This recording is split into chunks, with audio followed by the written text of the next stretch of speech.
Kepala Pusat Penerangan Hukum Dr. Ketut Sumedana melakukan siaran pers kepada awak media pada hari ini Rabu 17 Mei 2023 siang tadi. Assalamualaikum warahmatullahi wabarakatuh. Perkenalkan, nama saya Aisyah Rizky Azhara dari kelas 2023A, Prodi S1 Ilmu Administrasi Negara dengan NIM akhir 009. Pada kesempatan kali ini, saya akan mereview salah satu video siaran pers dengan judul Siaran Pers Kejagung Tahan dan Geledah Kantor dan Rumah Dinas Kemenkominfo. Hari ini kita telah melakukan satu pemeriksaan terkait dengan perkara BTS. Kita melakukan 7 pemeriksaan orang. 1 orang kita tetapkan jadi tersangka dan sudah dilakukan penahanan, tadi saudara sekalian melihatnya. Yang 6 orang masih dalam proses pemeriksaan hari ini. Untuk lebih lengkapnya nanti Pak Dirdik menyampaikan, dan nanti penutupnya juga saya akan menyampaikan hal-hal yang penting terkait dengan perkembangan BTS 4G. Silakan Pak Dirdik. Terima kasih. Assalamualaikum warahmatullahi wabarakatuh. Selamat siang rekan-rekan media. Pada hari ini kami dari Direktorat Penyidikan Kejaksaan Agung telah melakukan pemanggilan kembali Saudara JP selaku saksi untuk yang 3 kali.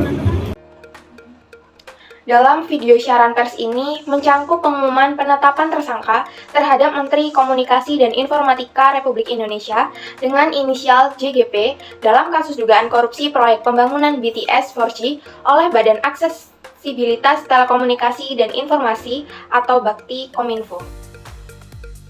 Kapus Penkum Dr. Ketut Sumedana memulai siaran pers dengan penyampaian konteks penyelidikan kasus korupsi proyek BTS 4G yang menyebabkan kerugian negara dalam jumlah signifikan. Penjelasan selanjutnya dilakukan oleh Direktur Penyidikan yaitu Dr. Kuntadi.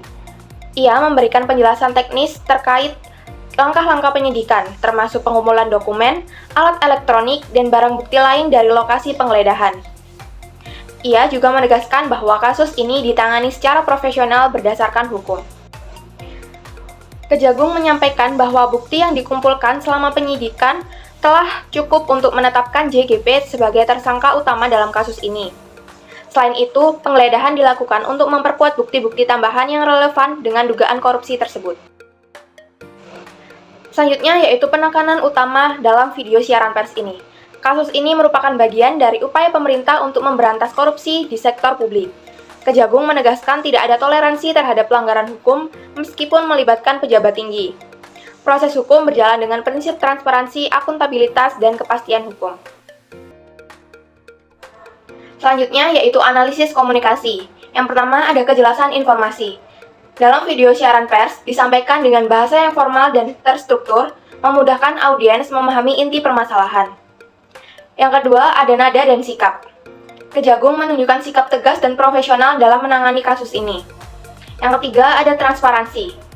Siaran pers ini cukup transparan dengan memberikan kronologi dan langkah-langkah investigasi.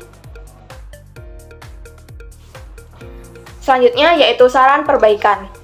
Seharusnya dalam video siaran pers ini bisa menyertakan infografik atau visualisasi sederhana tentang kasus BTS 4G untuk membantu audiens awam memahami konteks dan dampaknya. Yang kedua yaitu mengurangi pengulangan narasi untuk menjaga efektivitas komunikasi. Yang ketiga yaitu memberikan pernyataan singkat mengenai langkah preventif ke depan untuk memastikan kasus serupa tidak terulang. Sekian review video siaran pers kali ini. Kurang lebihnya mohon maaf. Wassalamualaikum warahmatullahi wabarakatuh.